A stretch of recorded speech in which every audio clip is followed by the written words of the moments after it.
So there's lots of guidance in the AIP. That has been clarified or changed over the last year to reflect the new technique for standard overhead join. So everything is all standard now. There's a bit of ambiguity before they made the changes to the AIP. So make sure you're familiar with all of that. Have a look at the CAA Flight Instructor Guide about the standard overhead join in there, because some tips and tricks. There's a standard overhead join video that was part of that roadshow. Like, honestly, we could spend half a day just talking about circuit departing, joining, and standard overhead joins. And my opinion is you should spend half a day talking to your students about this, making them watch the video, discussing it, talking about posters, drawing diagrams up on the board to run through different examples. We, I think, don't give our students enough practice at these, and we have had several that failed tests on standard overhead joins, but it's not even about passing or failing a test, it's about safety. There are so many people in the industry who still get these things wrong, the standard procedure wrong. So it's important that at our level it's taught correctly right from the start. There's no excuse not to be familiar with the rules and the procedures, particularly as a flight instructor. So instructional techniques, I noted when I was looking through this morning some changes that have to be made to this briefing. For example, you know how we've got an Ashurst arrival now that's actually been formally put into the AIP. The charts in this briefing have not had that updated, so I need to go back and actually amend those. But you can get around that in the meantime by just actually bringing up the correct charts. So project them up onto the screen there, show the student those. I think I would like to make a few changes to the examples of the radio calls in this briefing, because in my opinion they have too much information. So you know that the other roadshow that the CAA is doing is all about radio calls, eh? So these two kind of go hand in hand.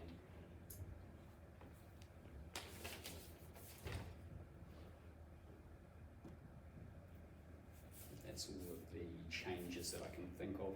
Instructional techniques wise though, it should be just a big discussion this lesson. You'll see lots of slides that bring up diagrams so you can discuss the different ways of arriving and departing and joining and the benefits of all of those. So get the student involved. Where this briefing is done really will depend on the organisation. Here at Massey we deal with it in part one because, as you know, we take our students to other aerodromes pretty early on, Paraparam, Foxblind, Dannevirke, Fielding. So we actually need to cover how to join and depart fairly early on. But say where I was instructing in Hawera, we didn't deal with any joining procedures or standard overhead joins until they'd done their solo consolidation. And generally, we always just joined directly into the circuit. So we would talk them through that, but they're not going to be doing that on their own until much later on in their training. So it does change from organisation. So you need to know where it is appropriate to actually introduce this. And the same goes for the briefing we're going to do afterwards, which is the crosswind one as well. There's really no set place to introduce that one.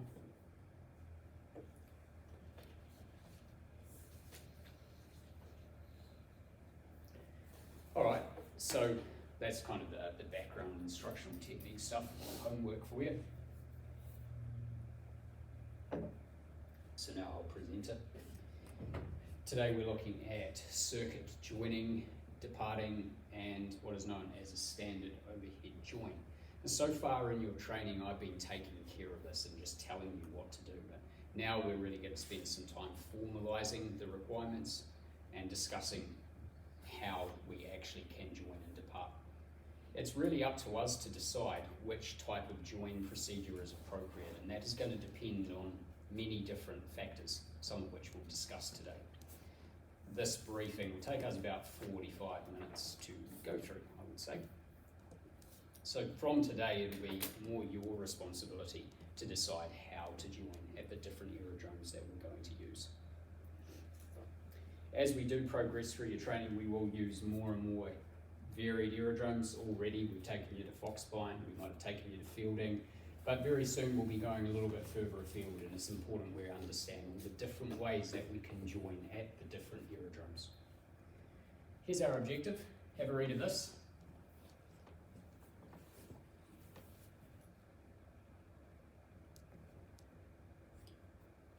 So we're not only going to discuss Palmerston North, a controlled aerodrome, we're going to discuss uncontrolled aerodromes. Aerodromes also where there is a controller in attendance, but they are there to just facilitate the safe separation of traffic, such as Paraparaumu. It's an attended but not a controlled aerodrome. And we'll discuss various other controlled aerodromes as well.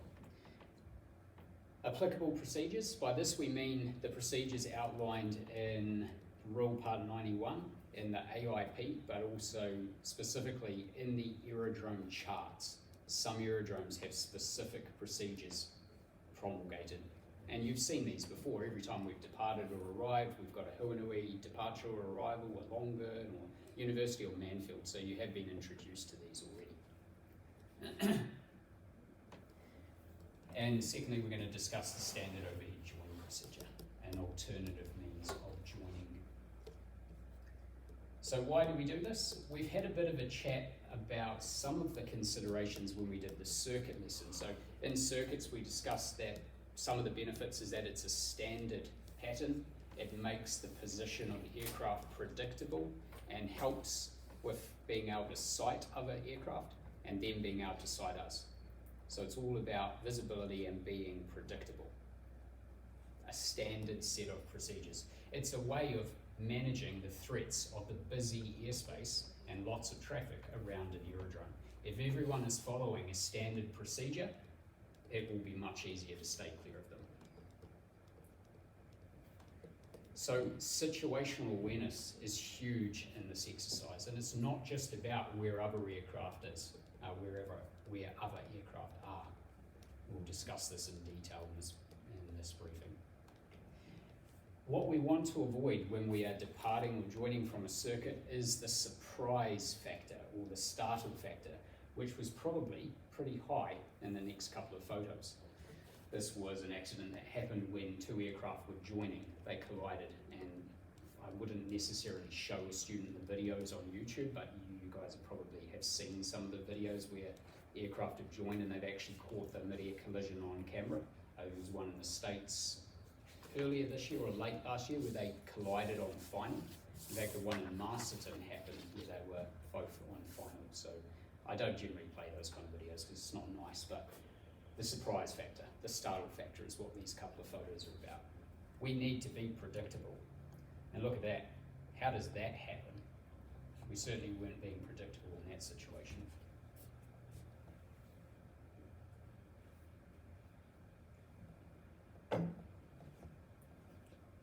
So we need to see and be seen, and we need to communicate on the radio and listen to what everyone is doing, where they are, and develop a mental picture of whether they are a conflict and how we're going to manage it.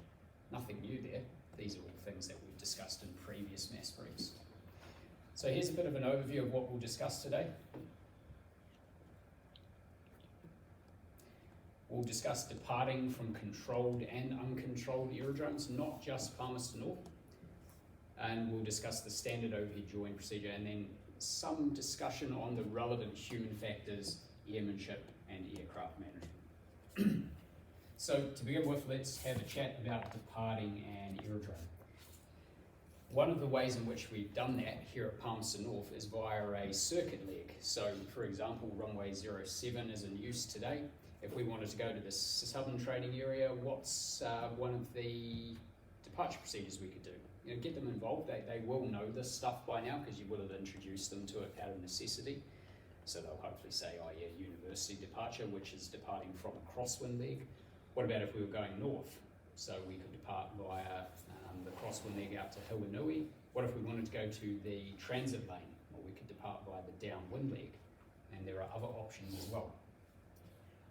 A good idea, something for us to consider, is maintaining the circuit altitude until we are laterally clear of the circuit pattern. And by laterally clear, we mean 2 nautical miles.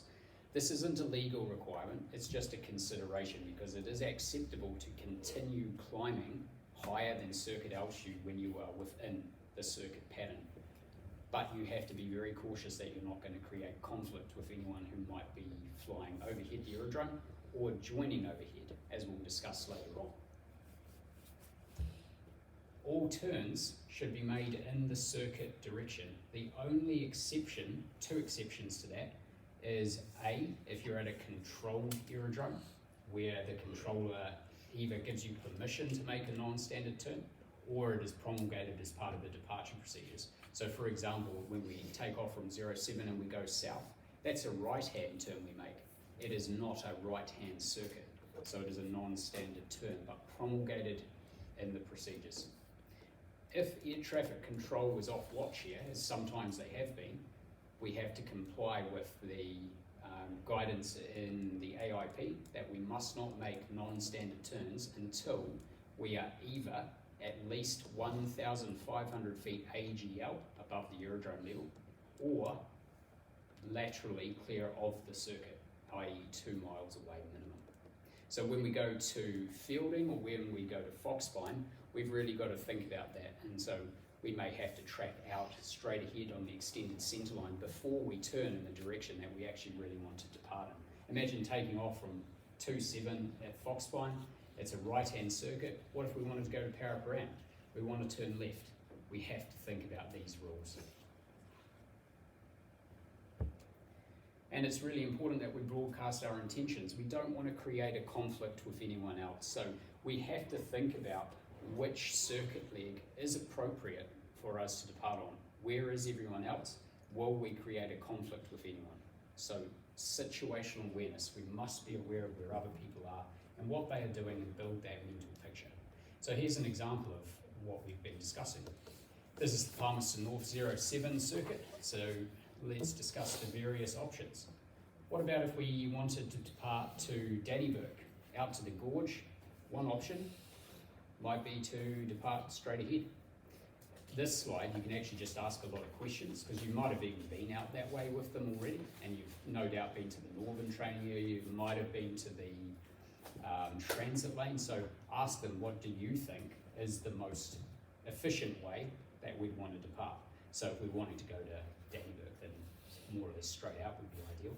What about if we wanted to go to the northern training area? Crosswind leg, that might be useful. What about the transit lane? The downwind leg would be most suitable. But we have one more option. If we wanted to go south, we could also depart off the base leg. Not something that we normally do. It's a bit unusual, but it is something that we can do. This particular one, though, we have to be very cautious of, because anyone on the approach is coming in along the extended centre line here. We need to make sure we're not going to create a conflict with anyone. But the same goes for all the other circuit leg departures as well. We must not conflict and risk safety.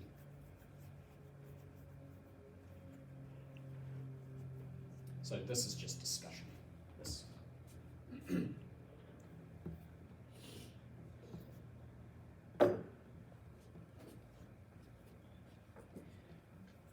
So this is what we could do at uncontrolled aerodromes. It's effectively what we do at some controlled aerodromes, but there are other procedures sometimes at controlled aerodromes as well. You will either usually be asked to vacate via a published procedure. As you know, we've got University departure, Manfield, Hiwanui, Longburn departures. Occasionally though, we will also be given plain language departure instructions. Now, I haven't personally experienced this in Palmerston North, but it is possible. But other aerodromes, I have experienced this a lot. For example, when you go to New Plymouth later on in your training, quite often they seem to just give you departures via a particular point in altitude, as opposed to the published procedures. So if traffic congestion is light enough, they may give you more plain language instructions. I find we get more plain language instructions when we're arriving in Palmerston North. Sometimes they don't say clear to Hiwanui departure arrival, they just say join right base for runway 25. So you will see there is a variation. So this is where, until I've updated this slide, I will just end the PowerPoint presentation here, project the AIP up onto the board and show them the departure procedures. There haven't been too many changes. I mean, what has there been? On 07, we've got is there an Ashurst departure for 07? I don't know, I can't remember. But there's definitely some changes to the arrival. Okay, so bring up the new chart. ask them where to find it. You could even get them to come up here and find it, or if you've got a big class of people, get them to bring it up on their iPads. They should be becoming familiar with it, how to access this information. So you can have a bit of a discussion on these procedures. Another click of the PowerPoint zooms in on it, so this is where you can talk about what all the procedures mean. I'm not going to go through this with you, okay, because there's no benefit. So that's departing, but when we come back to Palmerston North, or when we wanted to join at Foxbyne or Fielding or Dannevirke, wherever it is we're going, we need to know what procedures are acceptable as well. So like the departure, we could join via a circuit leg. Sometimes there are published arrival procedures. For example, when we have been to Paraparaumu, there's published procedures down there, which are for use when the AFIS, the Aerodrome Flight Information Service, is on watch. Ardmore has published procedures. Taupo has published procedures as well. Not all uncontrolled aerodromes do. For example, Fielding and Foxbyne don't. And then there's the standard overhead join. So it's really up to us in most cases to decide which of those methods is most appropriate. And the answer to that will depend on many different variables. It will not necessarily be the same every single time you go to join at that aerodrome.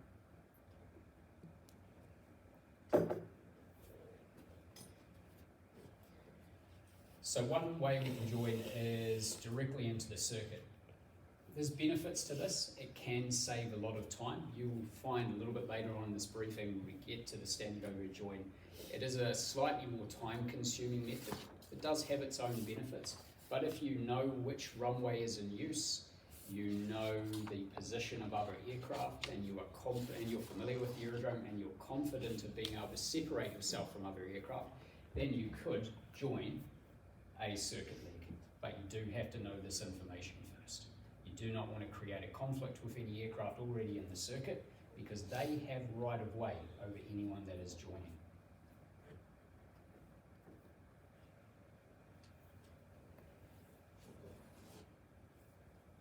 A possibility at an uncontrolled aerodrome is an auto traffic that doesn't have a radio. I don't know of any cases around this airspace, but in Taranaki, where I used to fly, an aerodrome called Norfolk Aerodrome had Piper Cub that had no radio, and they'd often be blasting around. So just because you're not hearing anyone speak on the radio does not mean that there is no one there. Maybe they don't have a radio, maybe the radio is malfunctioning, or they've tuned the wrong frequency. So we still need to be looking out as well as listening out. Never assume no one is there. So let's discuss the different options for joining a circuit leg. In this case, this is Palmerston North Aerodrome, and we're looking at runway 07, but what we'll discuss here is relevant to any aerodrome as well, not just controlled aerodromes. So suppose we were coming back from Dannevirke, we've crossed the gorge, 07's in use. What do you reckon would be the most efficient way for us to join? See if they can put two and two together. Joining downwind would be ideal. That would be the most efficient. What about if we were coming in from the northern training area and we've headed to Manfield? Oh, base leg would be useful. What about if we were coming up through the transit lane and we've decided now we don't need to join via Manfield, we can just go straight to the aerodrome. We could join a long final. And a long final is defined as being at least 8 nautical miles. There is guidance in the AIP about that as well. Before I forget, just a bit of a tangent. In terms of radio procedures, what guidance is out there for you guys when you're teaching what a student should say for the radio calls? What resources for you and for the student? Gap booklets. Yep, gap booklets are excellent. So there's plain talking, I think it's called, that's really useful. What else is there? Videos. Sorry? But that CEA roadshow. Yep, good. That video. So I would actually have a tutorial with my students and sit down and explain that. Maybe not all in one go, but you could break it down and just talk about what is relevant to the phase of training that they are in. Yes, that's good. What else is there? Are you aware that there's a CAA Flight Radio Telephone Manual, AC 172.1, I believe. Have you ever seen the Waypoints book on flight radio? It's kind of like that, but it's a CAA thing, and in my opinion, much better than the Waypoints book. So that's a really good resource for you and for your students. If I was teaching my students flight radio, I might even use that as the primary resource. So be aware of that. You could be questioned about that. You're expected to know about it.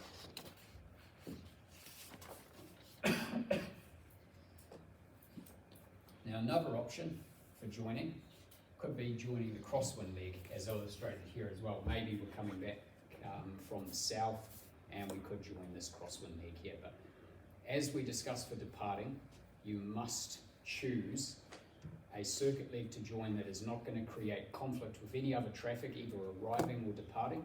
And remember that traffic in the circuit has right of way over you. All of this stuff is in the AIP, just FYI, okay? This very diagram and the one before is in the AIP.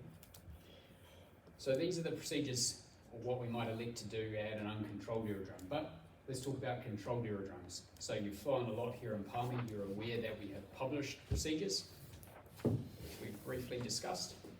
Often we get cleared for those, but sometimes we also give them plain language instructions. Has anyone ever gotten any of those? You know, what were you told? Get them involved, see if they have any examples to give you, okay? A standard overhead join is a possibility at a controlled aerodrome, but is unlikely. You could request one, but not usually required, because ATC will give you traffic information and you're expected to look out for and listen to all other aircraft and sequence yourself in between them for VFR aircraft as well. So not likely we will do it, but it is still an option. The next slide here, again, is out of date. It needs to have a few additional things added to it, but this is where you would bring that slide up again, ask them where to find this in the AIP, discuss some. Look, you don't have to go through word for word, all right, but just discuss what information can we find in there. Well, it tells us where to track, it tells us the altitudes we should track at, it tells us when we should report to the tower. Sometimes these published procedures at aerodromes don't actually sequence you into the circuit. They arrive you to a particular point, and then from there you report, and then you are given sequencing. Good example of that is New Plymouth. I think it's like the race course arrival from the south. It takes you to the Bell Block overpass, or at least it used to, and then you had to report about a mile west of that or whatever, and then they told you how to join. It was either like left downwind or right base or whatever. So you do see that variation sometimes. Some controlled aerodromes have no published procedures. So when we go to Napier, in fact I think that might have changed, Rotorua doesn't have any published procedures, perhaps because it's relatively quiet. There's not that much VFR activity that goes in there, so they haven't needed these published procedures. They're a way of minimizing the workload for the controllers, so they can just say to you, Massey 702 cleared a university arrival. They expect us to comply and know what it means, whereas at less busy aerodromes, they can just tell you to join directly into the circuit or via a particular point. So have a bit of a discussion on that. And that brings us to the standard overhead join. So typically used at uncontrolled aerodromes, can be used at controlled aerodromes, but it's a bit unusual in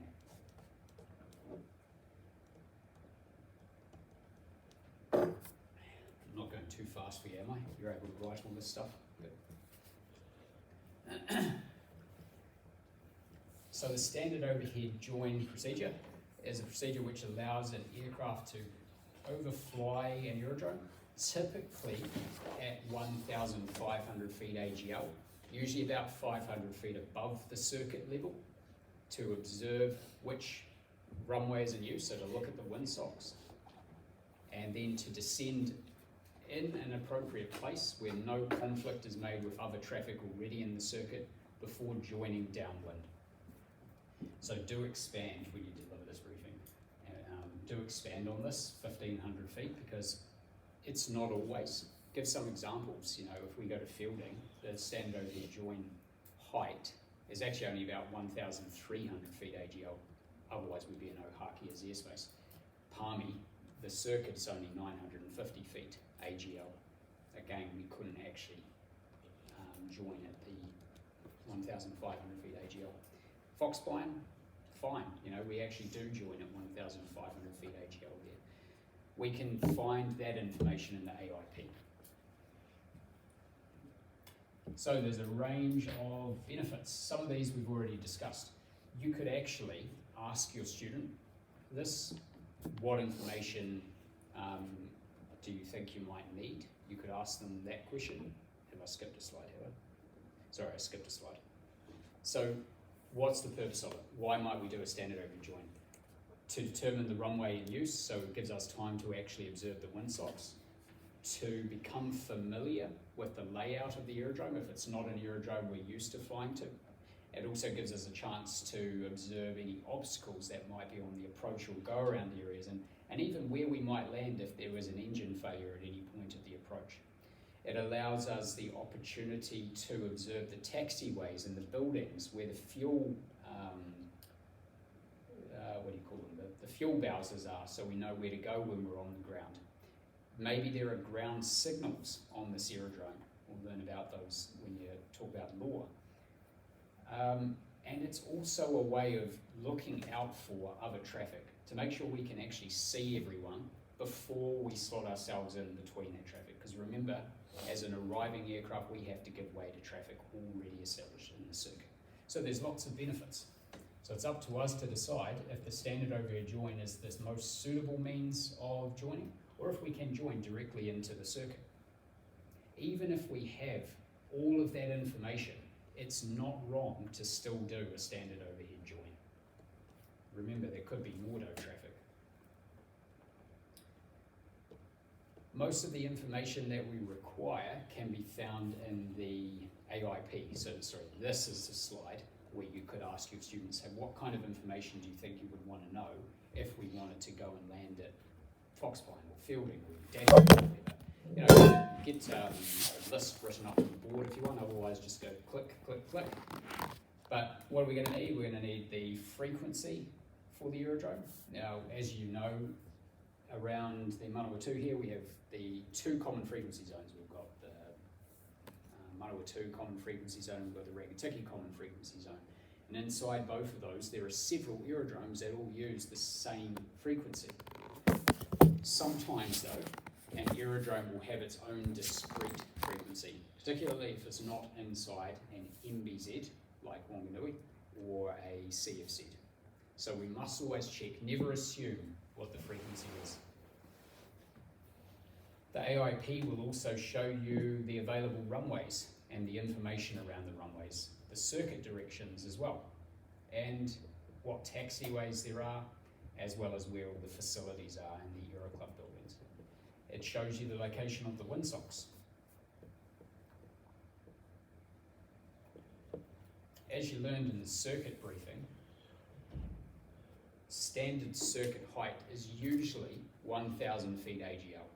But as we discussed and as you've seen in some of the flights, that's not always the case. Here in Palmerston North, the circuit is at 950 feet AGL. In Fielding, it's 900 feet AGL. In Foxpine, it is 1,000 feet AGL. So we can confirm what the correct altitude for the circuit is by looking in the AIP, which we'll have a look at shortly. Joining altitude is typically 1,500 feet AGL, 500 feet above circuit level, so that everyone is nicely separated. But again, that does vary. So we must check the AIP to confirm.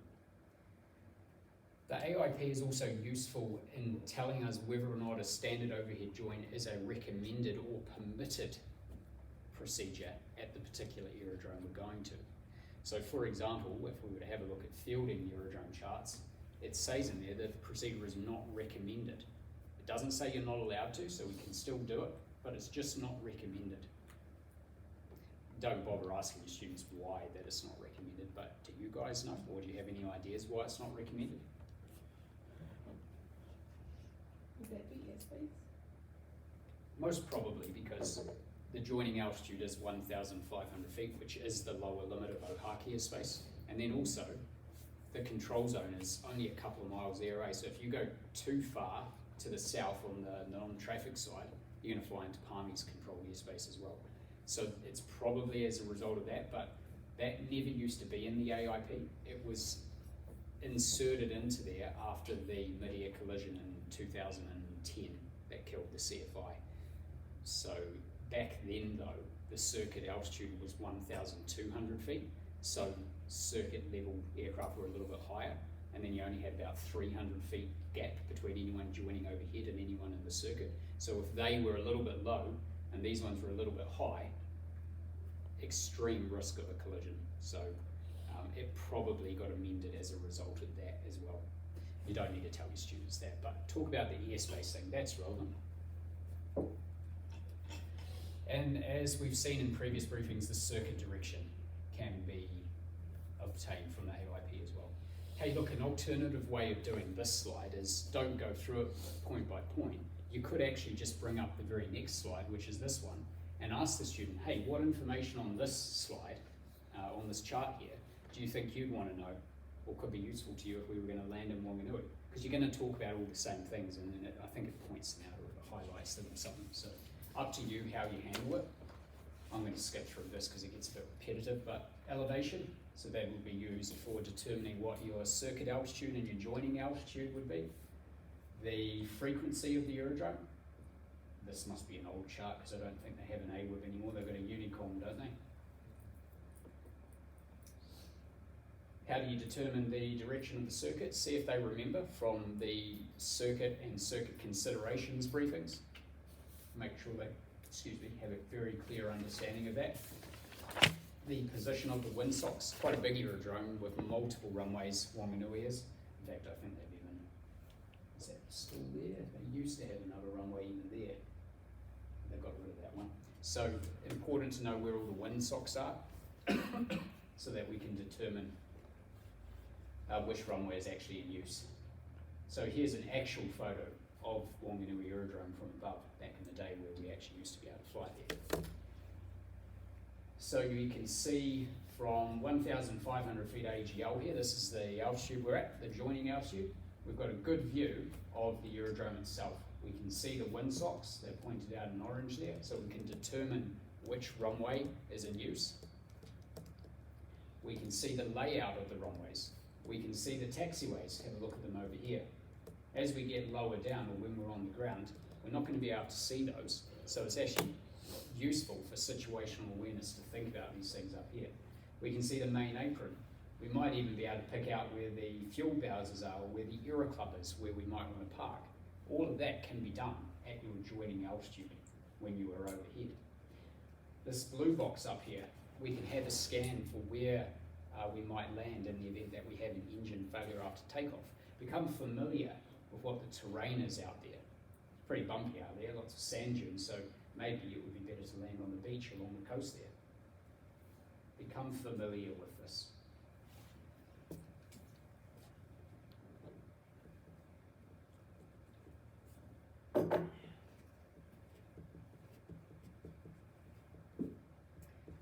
The next slide just gives you a zoomed in version of it.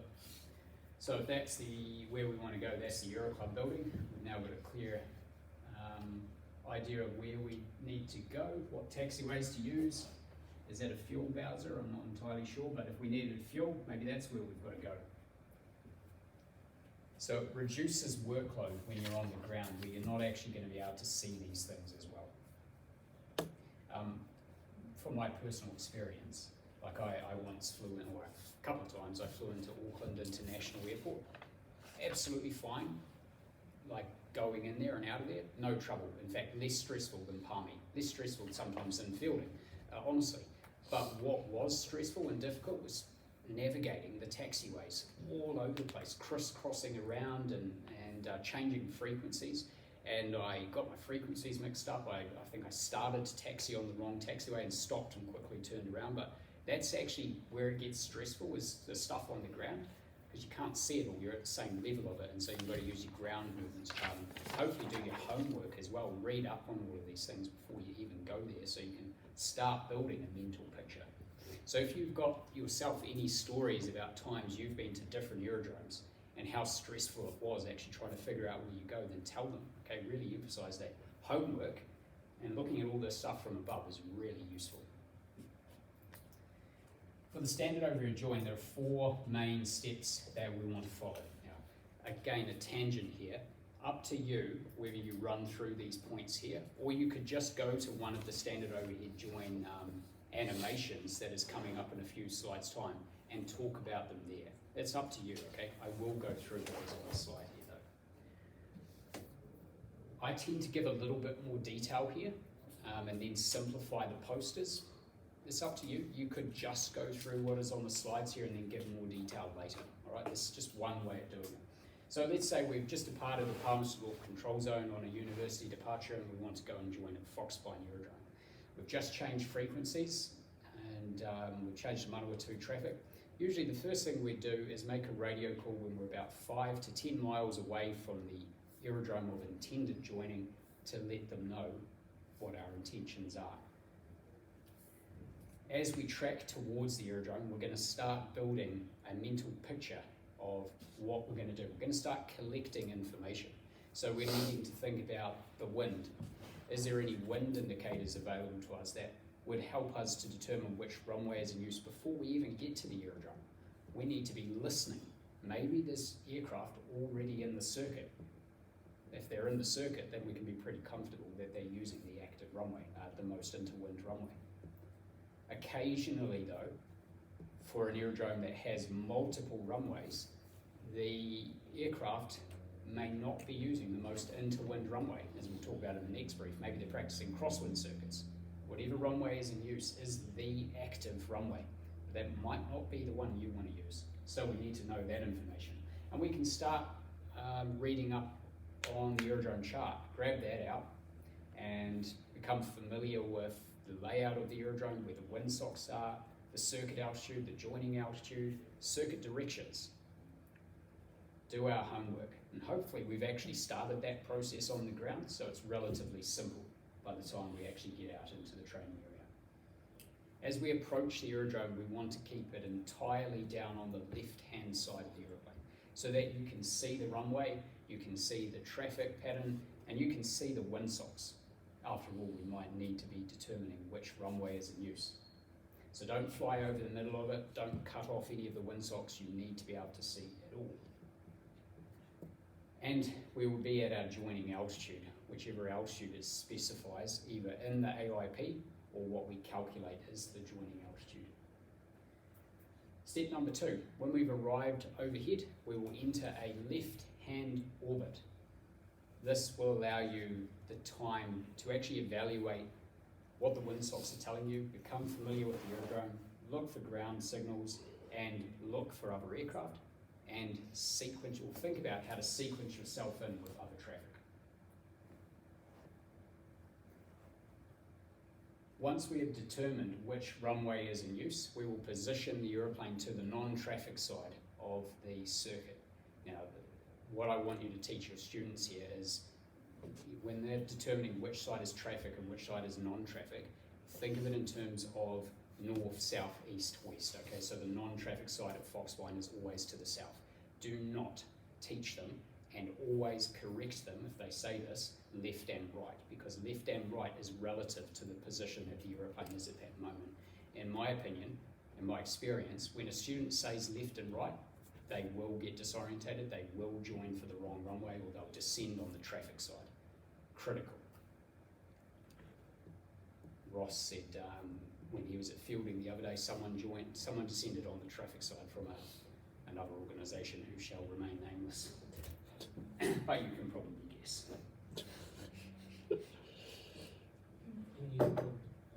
What's that? In New Zealand. The sad thing is, this is still happening. Like, despite the CAA doing all these roadshow programs and all this guidance out there, it's still happening. So why is that? You know, you would think that between all these different methods, everyone would be reached, but they're not. And do you know who I reckon it is that isn't being reached? It's mostly the PPL pilots who only do their BFR, every 2 years, and don't necessarily turn up to any of these road shows or anything else, and so they miss out on all of this. So it's not until they do their BFR that they suddenly realise that all these procedures are actually changed. I suspect that that may actually contribute. So we position the aeroplane to the non-traffic side, and that is where we can commence our descent down to the circuit altitude, and we'll discuss the different types of turn that you can do once you've positioned to the non-traffic side. We want to cross over the upwind threshold at circuit altitude. This is really important for traffic separation. And then we join the downwind leg. So up to you if you expand on it like that, otherwise you can delay it until a little bit later on. These next couple of slides give you animations on an example of a standard overhead join. So create some scenario where we're in the northern training area, we want to come to fielding, and we want to do a standard overhead join. Discuss here that standard overhead join, often not necessary in fielding, because you either have just listened to the ATIS, or you probably would have just or are about to listen to it. So the wind at Palmy should be exactly the same as it in the fielding. It's never ever been different. So maybe you can join directly into the circuit. So discuss that, but today we've still elected to do an overhead join. Maybe it's a busy aerodrome, we need to make sure we can join without creating a conflict. So we're approaching the airfield on the left so that we can see the windsocks, we can see the runway, we can see the taxiways, and we can see the aerodrome traffic pattern. And we've made our radio call 10 miles out that we are intending to join. We'll enter a left-hand pattern to evaluate all of that information we just talked about. Hey, another aeroplane might come along and also start joining overhead. But if both aeroplanes are orbiting left-hand, we can be reasonably comfortable of separation. We still need to look out for them, we still need to listen to what they're doing, but we don't want one aeroplane orbiting left-hand and another aeroplane orbiting right-hand. Not standard. We want standard. Left-hand orbits. Once we've determined which runway is in use, in this case 10, we'll position the aeroplane to the non-traffic side here, which is to the south, and we will descend to circuit altitude, and we want to position the aeroplane to cross the upwind threshold here to wait at circuit altitude, not upwind over here, because the more upwind we are, the more risk of creating a conflict with any aeroplane taking off and climbing out. It's also not ideal to cross midway through the runway, because then you chop off half of your downwind leg and you're going to be really rushed in the downwind. But do have that discussion there, okay? That's a big fault with students, is not crossing at that point. Hey, did you know that you do not have to confine yourself to the runway dimensions if you are at 1,500 feet? Did you know that?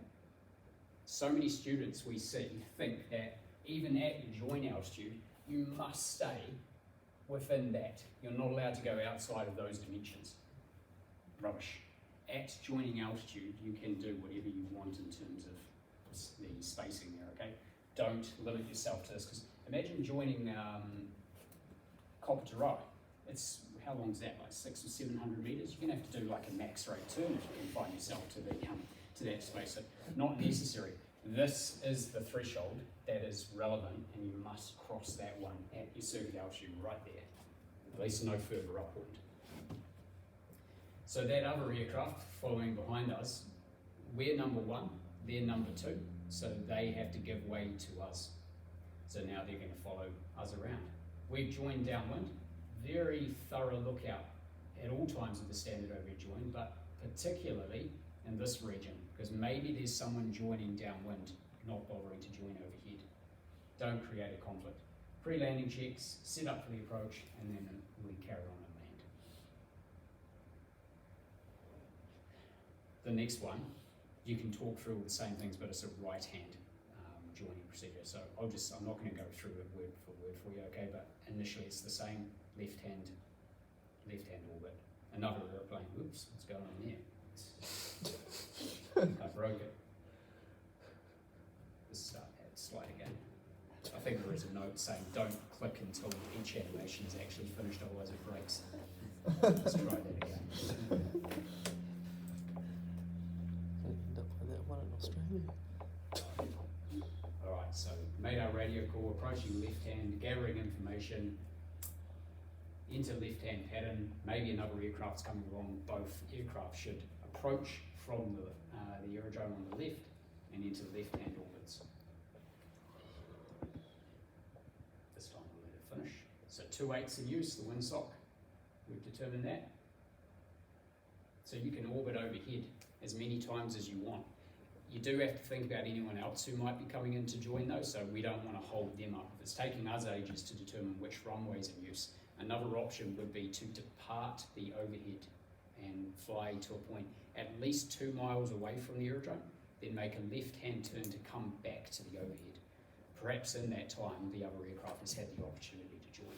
Do mention that because students sometimes do just orbit overhead, and it might be because they're having trouble seeing the windsock, and that can really annoy other pilots who just want to join and who might actually already know which runway's in use. Okay, so we've determined that runway 28's in use. We've determined it's a right-hand circuit and the non-traffic side is the southern side. So we position the aeroplane to that side and we make a descending veering turn down to circuit altitude, once again crossing the upwind threshold.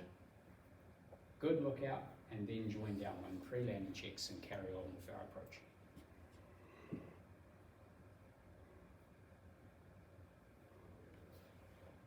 And the other aircraft goes number 2. Same sort of stuff to talk about. I don't really give too much detail on that veering turn on this slide because when you get to the poster, it's illustrated quite nicely on there.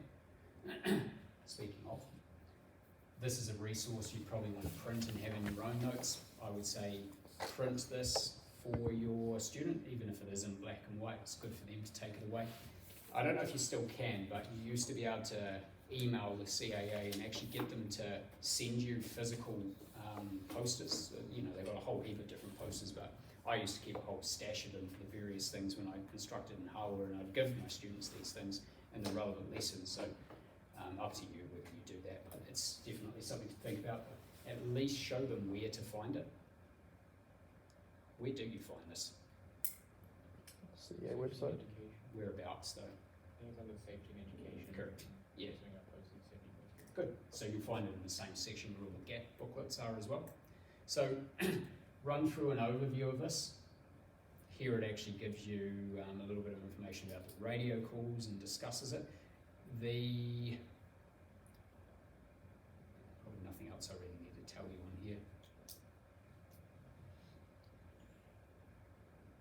One thing you could talk about, I suppose, is you really want to maximize wings level time when you do an overhead joint. So although we say you can orbit overhead for as long as possible, it helps to briefly roll the wings level so that you can actually have a good lookout. So imagine we're actually constantly orbiting overhead. How are you going to see anything out there? What if there really was another aircraft joining? So it's helpful. Briefly roll the wings level, good lookout, and then we can roll back in. Okay, do teach that. Wings level time is really important for visibility. This next one is where you might have a little bit more of a discussion on the right-hand pattern. This is where you can discuss that same principle. You approach the aerodrome, so it's on your left. You can orbit left-hand for as long as you want. Once you've determined the runway that is in use, you cross to the non-traffic side. And then you've got two options. You can either do this veering turn, or you can do that veering turn. Your choice. This one might be quite useful if your descent airspeed is quite high, where you're going to need more space to descend. If you're in a little farty 152, this one might be quite acceptable. So it's your choice, whichever one you choose to do. In both cases though, we descend to circuit altitude, level off, and we cross the upwind threshold at circuit altitude at a 90-degree angle to it.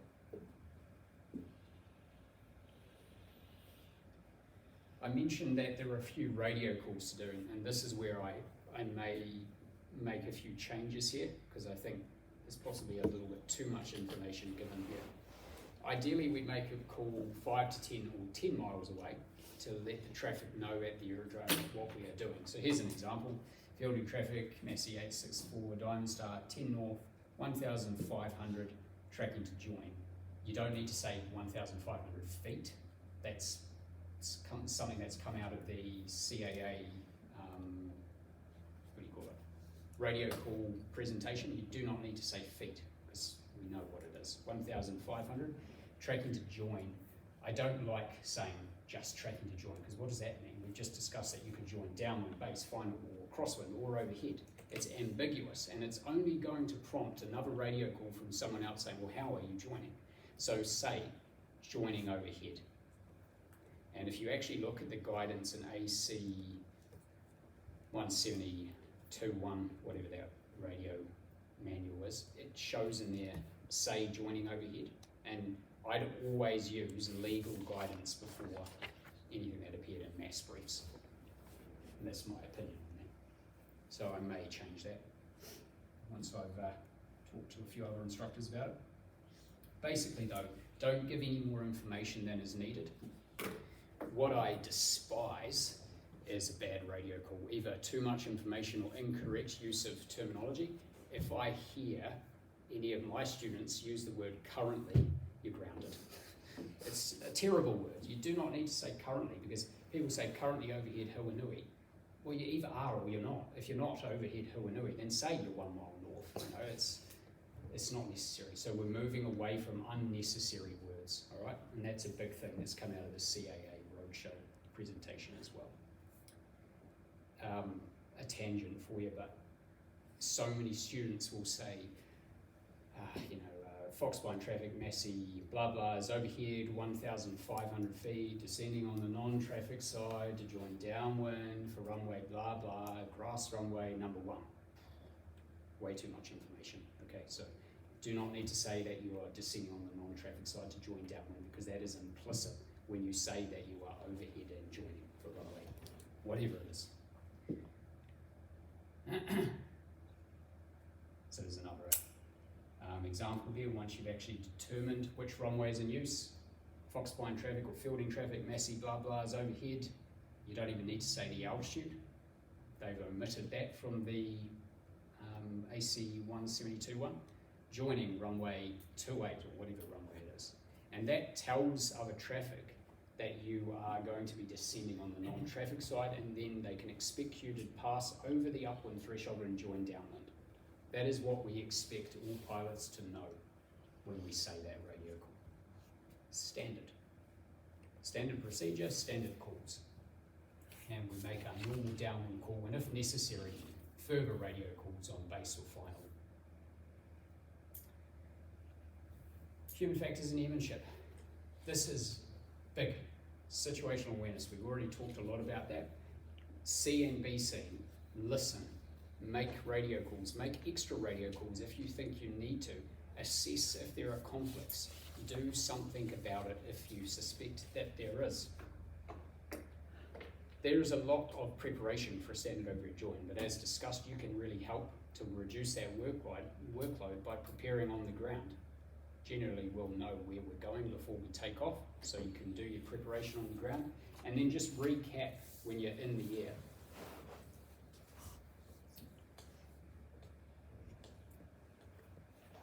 Develop a mental model of which runway is in use, how you're going to join, which side is traffic side, which side's non-traffic side, where other aeroplanes are and what they are doing as well. It can be a slightly stressful procedure. For me personally, as a student, I always got this procedure wrong. Always. I always joined for the wrong runway, and you know what? My instructor never could figure out, and my instructors never did figure out why I did it. But I've come to the decision that it was because I used to think of traffic and non-traffic as left and right. And like I said, that's relative to the present position of the aeroplane. What I actually find is a better technique is to imagine the aeroplane actually sat at the threshold in the direction that you're wanting to take off or land. And then left and right is okay. I'd still just use north, south, east and west though, it's much easier. But I'd always join for the wrong runway and end up being on final looking down, oh, we're going pretty fast here. There's a tailwind and have to go around and do it all over again. So it can be stressful, but practice this with your students as often as possible, even on the whiteboard. That's better than nothing, but do it in flight as well. Lots of practice. We still see instructors getting this wrong as well, so everyone needs to practice it.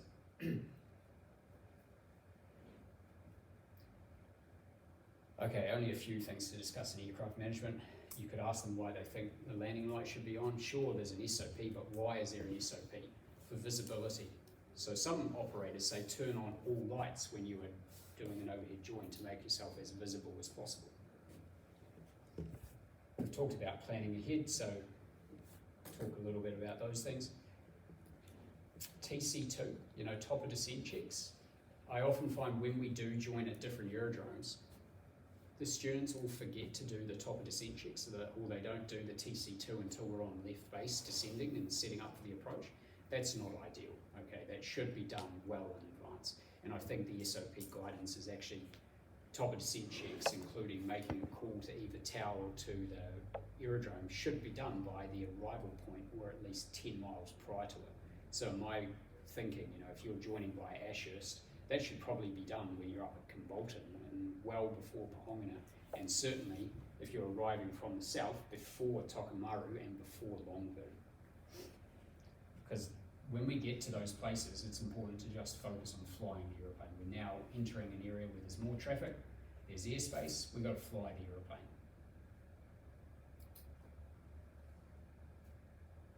Pre-landing checks can still be done in the downwind leg. Obviously you do chop a little bit of the downwind leg off when you cross that upwind threshold. Not a big deal. Extend downwind a little bit if you have to, but maybe you can do the pre-landing checks slightly earlier. I don't generally condone doing those on that crosswind leg because your attention needs to be focused on ensuring no one is joining downwind. So I don't personally condone that. I know some people teach that, but that's my opinion. You could ask some questions here about giveaway rules if you wanted. Who has right of way, aircraft already in the circuit, or joining aircraft, departing aircraft, any other things that you can think of that might be relevant. Radio calls get easier. We'll run through these standard radio calls and you'll get plenty of practice at them.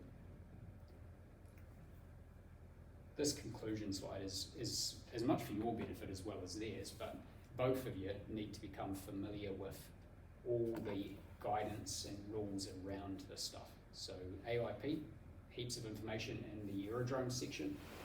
The specific aerodromes may have procedures as well. So look through those, familiarise those, do your homework is basically the message here. And that's the end of the briefing. A point I might not have emphasised enough a bit earlier on was a standard overhead join is not always a recommended or permitted procedure at some aerodromes. Give some examples. Can you think of any? I think they might have said it's not recommended at fielding, but where is it also not permitted? Yeah, because of parachuting, yeah. Any other examples?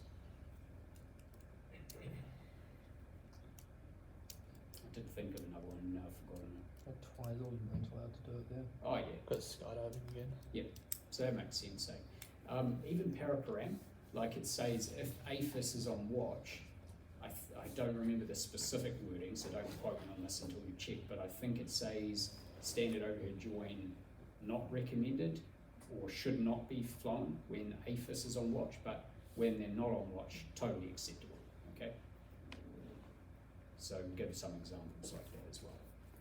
So it's not a bad briefing to deliver, a lot of discussion, but you need to have a very clear understanding of the legislation and guidance around standard overhead joins, okay? Do you have any questions on anything there? Do you all have a good understanding of standard overhead joins? Should have been hammered into you by now. All good?